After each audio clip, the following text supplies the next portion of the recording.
Thank you for joining us on the CFA Society Cyprus podcast. Today, we're diving into a topic that shapes our workplaces, our institutions, and our future: inclusion in action. What it means, why it matters, and how we can move from dialogue to real action. My name is Stella Mourouzidou Damtsa, board member and chair of the Diversity, Equity and Inclusion Committee of the CFA Society Cyprus. We are truly honored to host two distinguished guests whose work is shaping the inclusion landscape in Cyprus: Josie Christodoulou and Stefanos Evangelides. Josie Christodoulou is the Cyprus's Commissioner for Gender Equality. She leads and monitors the implementation of national strategy for gender equality across all ministries, ensuring that gender considerations are embedded in government policy. She chairs the National Machinery for Women's Rights. She also founded the Civil Society Platform to promote broader social dialogue on gender equality. Most recently, in 2025, she joined the Executive Committee of the Empowerment Women Network under the East Med Gas Forum. Stefanos Evangelides is an advocate with a strong track record in corporate, regulatory, and human rights issues in Cyprus. Beyond his legal practice, he has played an active role in civil society, and he is currently the secretary on the board of Accept Cyprus. Thank you both for being with us today. Thank you for having us. Thank you for having us. Our pleasure. We're here to move beyond talk, to understand how inclusion can be acted on across sectors: finance, business, and public policy.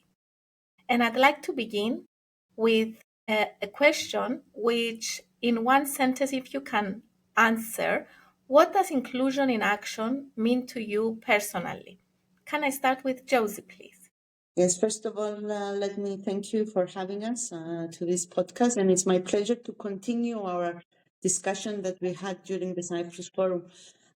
For us, I think in action is what we do in our everyday work, in the effort to ensure equal opportunities and rewards and specific targeted policies where we can see the equal representation of women and men across the board. Thank you so much. Stefanos, what about you? What does inclusion in action mean personally to you? Inclusion in action, I think, has a goal of belonging. In essence, when we realize that inclusion is just a step before the act of belonging, anikin in the Greek language, and the framework on deconstructing, let's say, certain structural differences in order to have an equality there, then you belong. Thank you so much. So true. So let's dive a bit deeper into the realities on the ground, because inclusion may be improving, but we know the journey is far from complete. So, Josie, we often say inclusion has improved, but gaps persist. Where do you still see the biggest disconnect between policy and everyday realities? And how do cultural attitudes or workplace norms slow down progress? I think you answer your question with your question, because I think the biggest barrier we're facing is within the culture and within the understanding of equality. I apologize. And what we experience when we see in everyday life the consistent and persistent of specific gender stereotypes that comes either consciously or unconsciously. So in order to create, it's not to create equal opportunities, it's actually the access to equal opportunities, because on paper, equal opportunities are there. But then what we see are these of what I mentioned before, the cultural aspect when it comes to persisting stereotypes of when it comes to women and men. For example, if we take the example of businesses, how do we ensure fair hiring and promotion, when at the same time women have to deal, for example, maternity. Do we also have, for me, achieving gender equality also relies on shared domestic responsibilities. So how do we balance both? Is the household a specific responsibility for the women, or is the society that construct us in a way where this job, if you like, is for women, the household and the raising of children, etc.? So how can women, so we come to discussions, and what we usually say is that we need to create policies for women for reconciliation of family and professional life. We need to put some measure in order to promote more women in leadership. We, at the same time, we want to increase maternity leave. But I think that we need to change the narrative. We often ask, where are the women? But I will reverse and say, where are the men when it comes to responsibilities at the household, paternity leave as well? I mean, we are aware that in Cyprus, paternity leave right now is at 2 weeks. When it comes to women for the first child and more is 26 weeks. And what do these policies, what's the long-term impact on both women and men when they want to be promoted or even hiring? We are very well aware that the Commissioner for Administration, for example, still receives complaints where women are being asked during interviews, young women, when are they planning to have a family? So I think we need to change the narrative. We need to involve boys and men when we're discussing gender equality, because we need to understand that gender equality is not only a matter for women and women's rights, but for society as a whole. And we need to involve men and boys into the discussion. That is so true. I totally agree with that. Stefanos, you work closely with leaders and teams, and sometimes the biggest barriers are internal, not external. You've worked closely with organizations on internal culture. Why do some teams talk inclusion but fail to live it? And what is the role of authentic communication in breaking bias and building trust? That's a very valid question, and me being a man, a cis man, it's actually great responsibility in trying to pass on what I've learned and what I believe the men should do, as Josie said, in this process. For me, many organizations fail exactly because of that. The easiest thing is to create boxes. Tick, tick, tick. So if you treat it as a checkbox and therefore not understanding it and not exploring it, then you will never succeed. It has to be taken as a cultural commitment.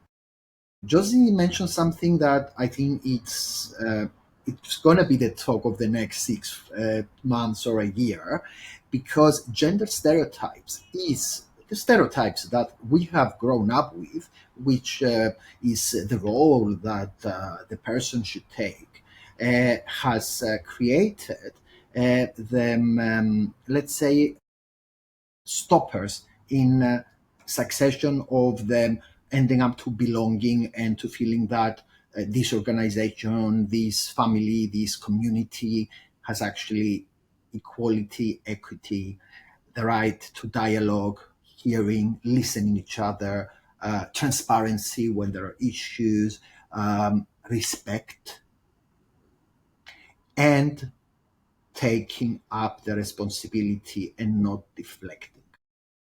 Real change for me as Stefanos, where I have been also a senior in businesses, I have been in actionism in NGOs, I have spoken to, as you very correctly mentioned, in political parties and everything.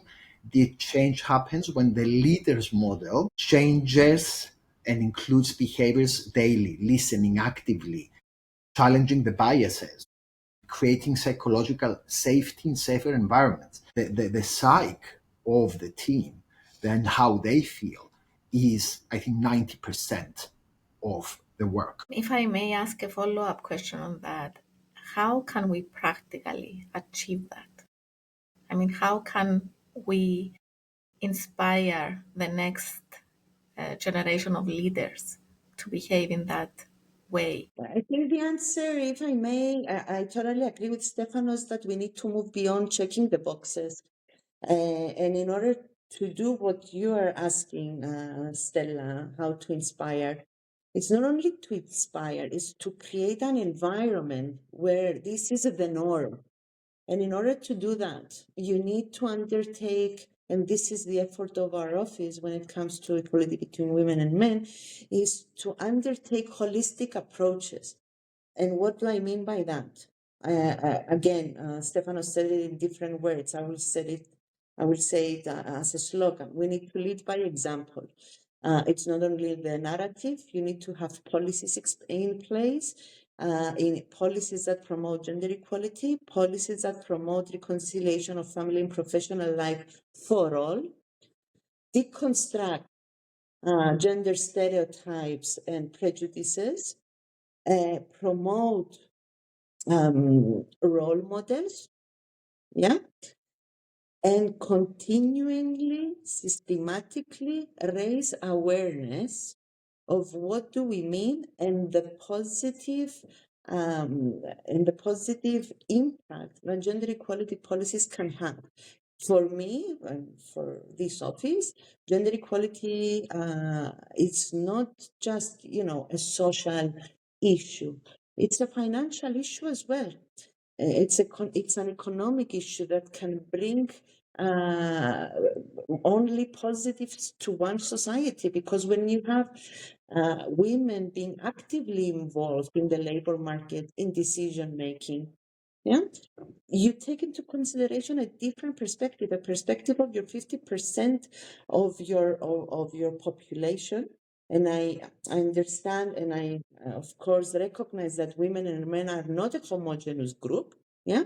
But at the same time, we need to bring into the decision making this different, if you want, analysis of the world, analysis of the company, analysis of the family, because what we decide, be it on a government level, be it on a business level, it will have an impact to the wider society.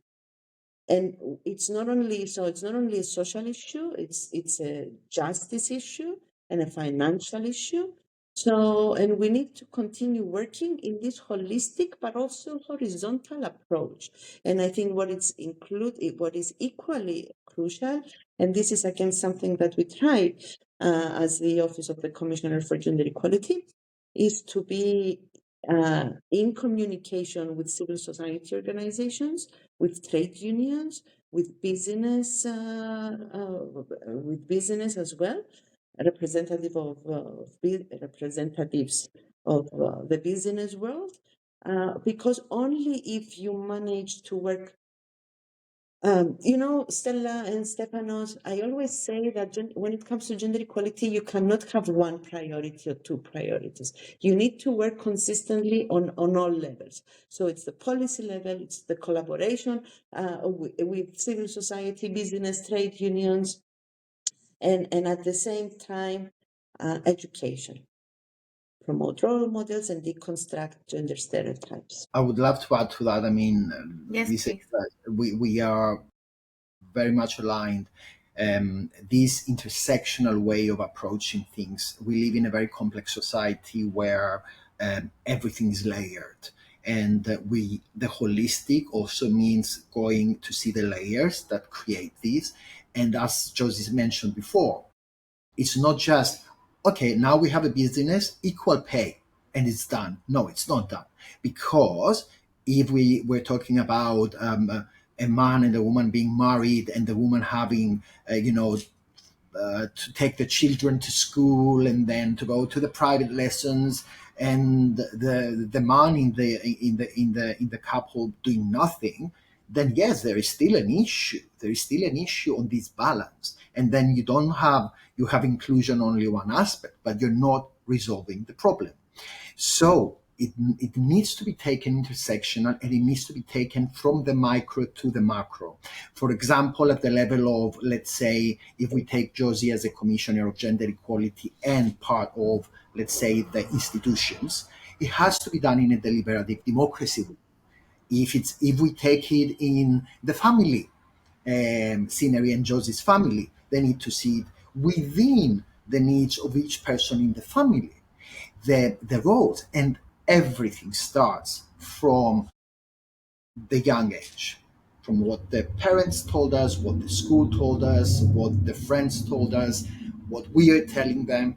So education, collaboration, deliberative democracy, and definitely in an intersectional way. If I may Excellent. add, if I may add Of to course. all this, I think it's important that we need to name the problem. And the problem, as we see it, is the fact that we live in a patriarchal society, still live in a patriarchal society, and we need to name this, and we need to understand that more or less we are all part of this society, and there are many women and men that are, they're members of this society. So, because many times, we listen that, but women don't vote for women. Yeah, but is it true? One question, because I'm not sure if it's true when you don't have equal choices of both women and men on your ballot, so that you can decide what to vote. At the same time, we see, for example, in the political arena, and I'm not talking Cyprus now, I'm talking more internationally, we see that women that have made it into leadership roles, they themselves to become part of this patriarchal structure and narrative, because they have to survive themselves. Huh? So it's not easy to break that system. It takes effort, it takes collaboration, it takes constant discussion and deconstruction. Yeah. But at the same time, I need to go back to stereotypes, since I have named now the problem when we talk about patriarchal structures. In stereotypes, we need to remember that they begin once we are aware of the sex of our baby, before even the baby is born. So we have these gender revealing parties, and we're breaking pink and blue balloons. Yeah, I'm not going to name if it's about a boy or a girl. You both understand and you smile. Then we have to have these cute little clothes for the one, and the kind of more cool clothes for the other. And then we have the toys. And you walk into this big superstore, and you walk through one lane, and you need sunglasses from the glittering and everything. And then, I don't know, you need something else to protect yourself from the other lane. So this is not a problem in the sense, because many people ask me, okay, what's the problem if we have boys' toys and girls' toys? It's fine. You can have any toys for your children. The question is, how are these being translated into the labor market?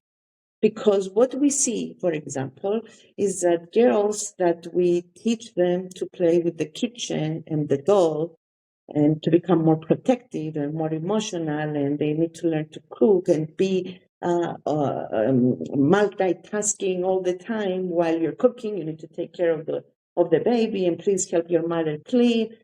And then the boys are outside playing football, which is fine either or, yeah. And then you ask, okay, but we don't see many women in the STEM professions. Of course, because we teach them that they need to be more emotional. Those that they will take care of our children. And then we see in kindergartens, the teachers, 99.9% are women. But then we don't promote men into more, if you like, social sciences. And I think we should. But then again, the professions that pay most are those in technology because it's the future. But then we don't see many women in technology. And then you create also the gender pay gap as well. And this is why we are in the process, because of the directive of the EU, the Ministry of Labor is in the process they are preparing to transpose the transparency directive of when it comes to equal pay. So that's why I'm saying that we need to work systematically at all levels. We need to deconstruct stereotypes. We need to let our children become what they aspire based on their skills and not stereotypes. Yeah. And at the same time, you need policies that create an equal environment for both women and men. Absolutely. Everything is interrelated. Thank you so much. And again, we we pass the ball between each other, but That's great. Please. yeah, thank you.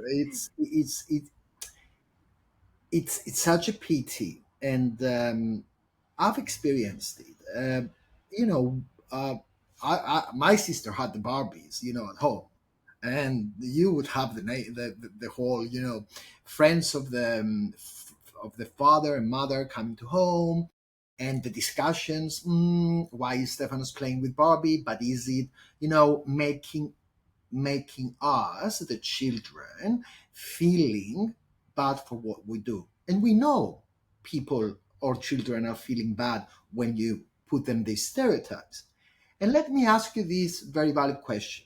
How beautiful would it be if we said to both, boys and girls, hold the doll, nurture the doll, because in the future you will both be parents, and if you are parents, that's a responsibility that needs to be jointly. Voila, a stereotype deconstructed in a simple, beautiful way. And this builds up because if you're brought up in that way, and I do believe in what Josie is saying, patriarchal in the sense that we men decide and we men say, we men sometimes even legislate for and on behalf of you, and you know it's not correct. It's not correct to take decisions, firstly, without understanding who we have around us and based on stereotypes. Sorry, go on. Yeah, say. No, because you said women said and women said. For me, Stefanos, when it comes to patriarchal system, I'm not talking about men. I'm talking about a system. Yeah, and that's important to say because there are also women that are part of this system, and you can see more, patriarchal narratives, Yeah, and etc.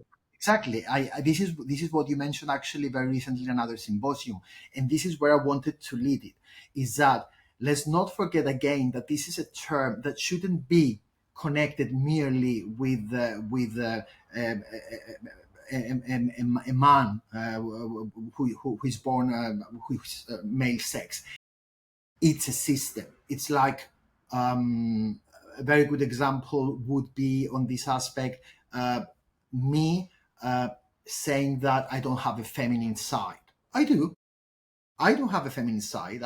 If the gender stereotype is that the feminine side is to be, emotional and be, nurturing, that's a stereotype. Every person, we should deconstruct this concept, and when we speak about businesses and family, take the responsibility as a human being, and realize that everybody has characteristics. We are unique, and take those into account. Take them, the benefits and the pros that the person in that union, whether it's a business, whether it's a family, whether it's an organization, use them to the benefit of the community, the business, the organization, the government, notwithstanding. And immediately you change the society, you change yourself, and you change everyone. Great, that's great. So if I may go back to Josie, in finance, we often talk about returns and risk. Inclusion, in a way, is also an investment in human capital, in innovation and trust. So in practical terms, how can financial institutions, because this is a CFA Society podcast, so how can financial institutions help close gender gaps? And is it through financial literacy? Is it through inclusive credit policies? Is it through retirement planning? Is it through something else? How can financial institutions contribute to essentially your mission? By everything that you mentioned. I mean, we need to understand, I mean, for example, it's not by accident that this government is trying to put in place financial literacy at schools. Yeah. And then if you see the numbers, if you see the stats, and for us, statistics are crucial, and we're working very, very closely with the statistical service in order to have more sex desegregated data at all levels. Yeah. Because if you see the statistics, you see that women are more illiterate when it comes to finances. Yeah. So we need to invest. We need to invest in both women and men. But first we need to understand what the problem is. Yeah. That's why we keep on coming back to stereotypes. What we do, for example, with our office is we're working very closely with women in rural areas. Yeah, where we see that they don't have so much opportunities when it comes to business. When we see that they have been working in the fields but never been recognized as official workers, and this has a long-term impact to their pension. So if they're not recognized as workers, they're not getting paid. They're there to help their husbands. And what's happening with their pension? We see that when we see the statistics I mentioned earlier, we see that the pension gap, it's at 37% between women and men. Yeah. So we need to train both women and men, of course, but perhaps when we see that women need more training because of these social issues and stereotypes that they're facing, to do more targeted policies to women, for example, when it comes to financial literacy. Tax reform. Currently, the government has proposed a tax reform, and it's our office that came in and suggested, when the government was preparing the draft, we suggested to the Ministry of Finance, and it was, of course, accepted, that we need to take into consideration that many women, no, we see, again, through statistics, that women are working, in the majority of the people working part-time jobs are women. Yeah. Because of the reconciliation of family and professional life, for example. So when a family, decides, to have a family, and if the woman is on a part-time and the man is full-time, of course they will, and they have no support, they will decide that, okay, you're receiving less money, so perhaps you should stop working, take care of our children until they're 2, 3, or 4, and I will continue working. So you see that everything is interconnected. So what we say, in order to give more incentive to women to be more active in the labor market, they will get both women and men within a family specific discounts for each. Yeah, I think you saw the tax reform. And this is important. And then you see single parent families, which in their majority are women. And we have made more discounts for single parent families as well. So I think we need, when we design a policy, be it in the financial sector, be it in the government, we need to map the different needs of both women and men, yeah, to understand the problem, because yes, they do have different needs. Huh? they do have different needs. So we need to understand these different needs and then go and create targeted policies. Thank you, Josie. That was great. So, Stefanos, from a leadership perspective, what are the most powerful levers to turn inclusion from a corporate value to daily behavior? And maybe can you share an example where communication helped transform a company's inclusiveness, perhaps by giving voice to underrepresented employees? Yeah, sure. I believe that accountability, visibility, and empowerment are words that are overused. So I do truly believe in accountability. I truly believe in visibility and empowerment, provided that the person who is the leader is actually understanding this and doing it for the benefit of their employees. Um, when you do inclusion goals, when you celebrate inclusive behavior publicly, when you empower managers to make decisions, when you don't micromanage, when you actually, do collective efforts to show that that is not just a business, but rather, offer health and safety kind of refreshments, psychological help. For example, where are the nurseries within the big businesses to help the women and who have the children, or the single parents or the single father? Where are they? Where are, for example, the working from home, that understanding that when you work from home, there are extra expenses for your employee? Where is this empathy? Where is this discussion during the evaluation? That is, for me, what is making a great, let's say, leader. A person who heads the team and can make a change. And also dialogue. Uh, I'll give you a very good example. We had, in a financial institution, a very big organization that employs about 2,000 people. There was an internal DEI presentation uh, on on on specific vulnerable communities. Let's say a DEI aspect. They invited people that either used to be employees or are related to the employees that face certain matters. There was like an LGBTQ person. There was a woman that was not allowed to get on a plane because she was on a carriage. There was the single mother who had to leave that business because of what Josie explained. Real examples. Because we live in a country, Cyprus has, I believe, this beauty, empathy. Each Cypriot, when you give them an example, they can easily relate with this example because they always know someone that went through that. And when you do that, immediately you transform the company, you transform the organization, you transform the society from inclusiveness to belong and be a unit that works homogeneously. Excellent examples.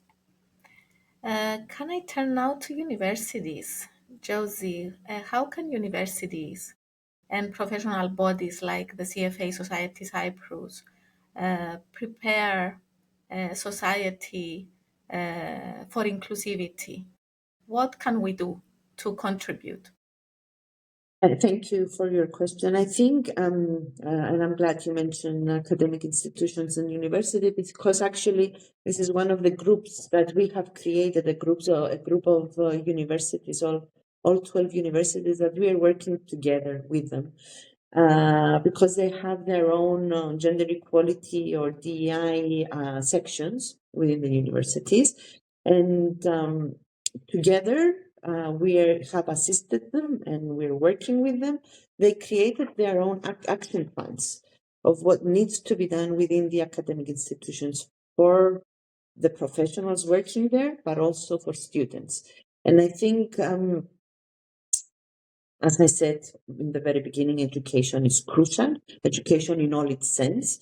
So I think that even within the classes, as we teach, I don't know, finance, history, English literature, one can deconstruct stereotypes. There are so many examples that they can do that. Not on an academic level, within policy levels, there are so many policies that they can do, starting from preventing sexual harassment, for example, sexism, hate speech.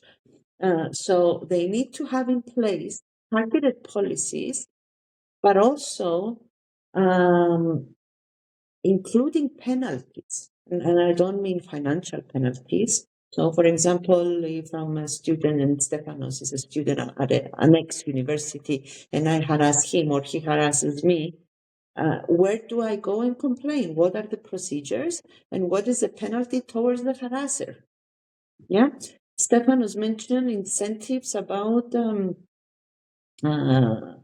uh, structures. For example, nursery structures. Yeah, one good example, because it's also important to mention good examples, is what the University of Cyprus did. That they created Yes. within the university a nursery, and it's Yes. and it has so many positives where students that they are studying to be kindergarten teachers can work there. Students who have young kids, babies, they can continue studying without interrupting by taking their kids there, and also for the academics as well, for the faculty.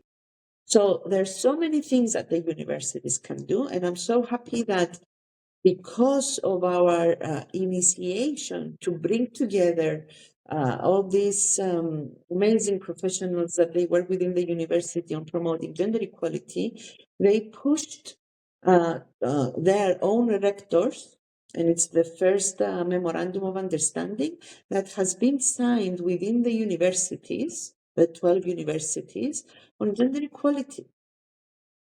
And it's a memorandum of understanding between the universities, but it was, initiated after our own, for bringing them together, discussing about these issues. So I'm really happy, that step by step, we can change the current culture as it stands. It's amazing, and I think that absolutely we need to name the good examples. Absolutely, I agree with you. Would like to add something here Of before we course. proceed. Another way that this can be done and use universities is NGOs, like, for example, the NGO that I'm a part of. We are working with universities to create, let's say, certain like courses or workshops where we use like ergotherapy or psychotherapy, or people with know-how on discussion and dialogue, and and these workshops, when you work with an NGO, or let's say with a governmental department or an institution, also is a way to help the progress, and this person goes from being a person who is weak or feels vulnerable or don't know how to, let's say, use their trauma to actually get over it and succeed. And therefore, this is another tool I would like to add, because we are using it now with some of the universities and we see that it works. So yeah, there it is. That's excellent. And it's where the young generation is. So we are building up young people who are going to be the future of this island. So it's good to give them this knowledge and this mentality to change the cultural norms. I have only one concern, however, with what you said, Yes. Josie, with the concept of penalty. It came immediately to my mind. I know you didn't mean, penalize them, but you know how the European Union laws work with the whistleblowing, and the DI is like tipping off if there is something happening in a business. feel safe, come to the DI, and everything will happen. I'm very concerned that in a society as small as Cyprus, this will works in a business, because there will always be a way that these may leak and people don't have faith in this way of approaching things. So I'm not very pro the idea of whistleblowing in the sense that it is included in the DI processes that exist right now. I think there should be other ways to tackle issues. Yeah, the DEI can take it forward. It's a matter of top down, from the Yeah, very top, to show yeah. zero tolerance. This is what I'm saying. I don't say, it's the responsibility of DEI, but the DEI can recommend, and it can come top down. Yeah, to lead by example, what we said in the very beginning. And I think that's a question that comes to me now, Stella. No? You would like to add something, please? Well, uh, for me, we talk about the future generation for what we will do for the children, and this is actually something that is part of how I work, my organization works, and Accept works.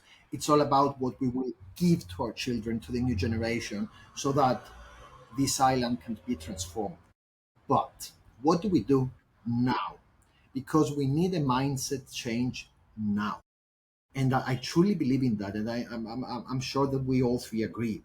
And there are leaders that they lead in patriarchal way, in the sense that with the structures that already exist, either men or female, we've seen that. I've also seen other things.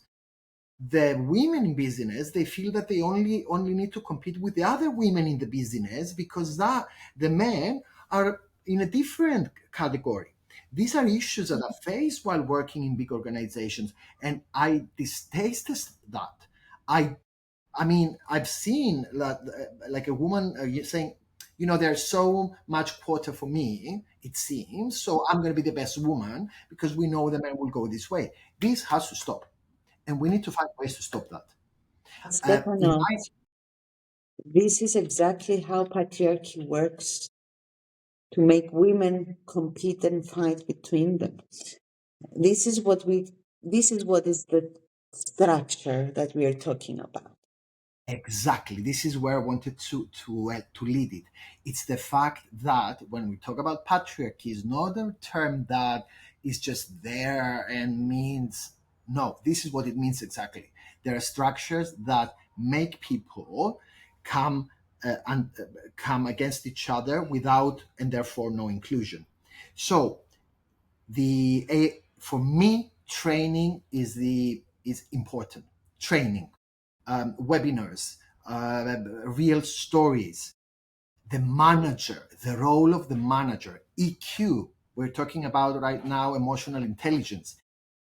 Honestly, if I was gonna employ someone, I don't care if his IQ is 200. If his EQ is 0, I don't believe that person can be part of my team. So that's why what I'm saying is that a manager role is not merely about managing how financially the organization and the team will produce the quotas that are financially important. No, they have the responsibility of their team to feel that what they do is valued.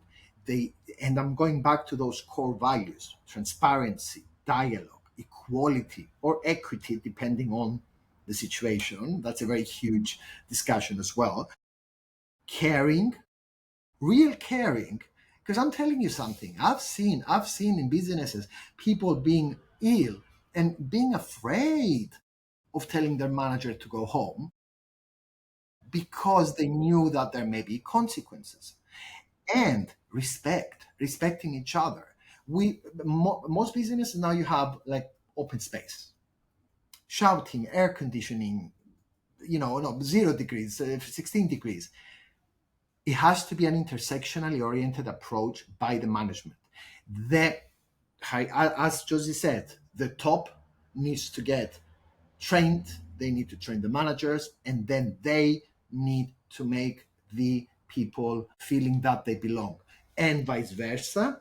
The people need to also get this knowledge, speak with each other, do it with the children, with the friends, with the family, with the society.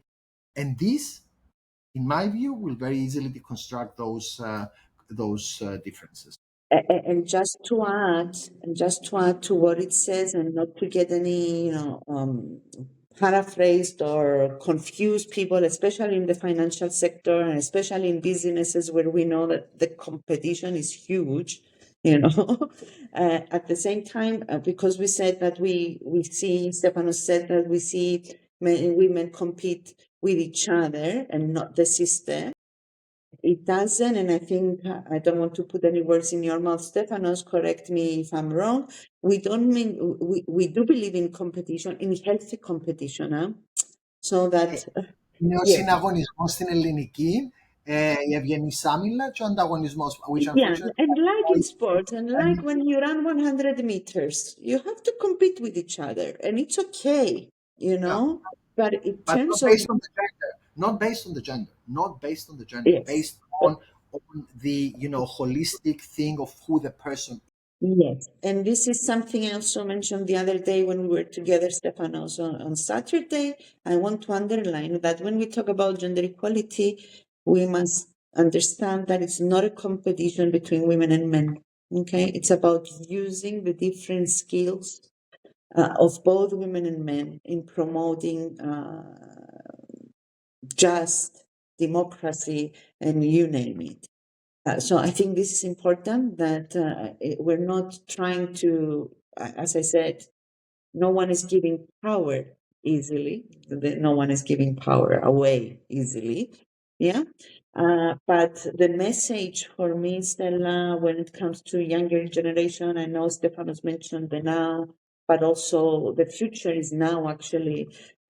Stefanos, it's not only to promote inclusion and belonging, as you mentioned, Stefanos, policies. It's to create a space, to create the space, to open the roads and leave something, for the people to follow. The reason I am today the Commissioner for Gender Equality, it's also because some women worked before me, and I need to recognize this. And this is something that I need to remember for the generations to come. So this is crucial. So for me, it's also important that we know our history. Many times I use the word in English, her story, as well. So It's not something that we woke up today and remembered to talk about gender equality and women's rights. There's a history, a her story, that where that's we it. live to. It's coming from the Greek word historia, but I get it because it's amazing The use. English, yeah. Yeah. Yes, definitely. And you know that we use her story as well on LGBTQ rights, by the way. And this is an interesting coming on this. But what Josie is saying is so important. See the person, not the sex, not the gender, not the Yes. sexual orientation. See the person, and Of realize course. the person there. And for me, frame it and make it as a shared benefit. It's a zero sum game, not a zero sum game. If you do A and B and C, and I'm telling you, the men can be the greatest, like the men of the patriarchal structure we discussed before, can be the greatest allies once they awaken to the damage this structure is doing. Excellent. So, can I just ask each of you for a closing statement? Our time is unfortunately up. Maybe we have to do another episode. Just a brief closing statement, Josie. I guess I will repeat what I said before, that when it comes to gender equality, it's not a competition between women and men. I totally agree with Stefanos that you need to see the person and not their sex or gender. But at the same time, we need to take into consideration the different needs of women and men.